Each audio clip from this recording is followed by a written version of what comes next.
Hey viewers, welcome back to our channel.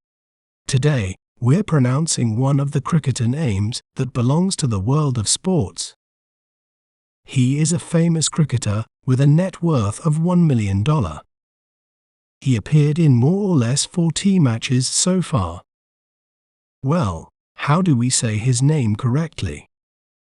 We may pronounce it as Azam Khan, Azam Khan, Azam Khan, Azam Khan. He has made a name for himself in T20 cricket with his powerful hitting and ability to score quick runs. Isn't it fascinating how breaking down a word can make it clearer? If you enjoyed learning about Azam Khan, be sure to subscribe to our channel for more educational content. Thanks for watching. Remember, knowledge is power. See you next time.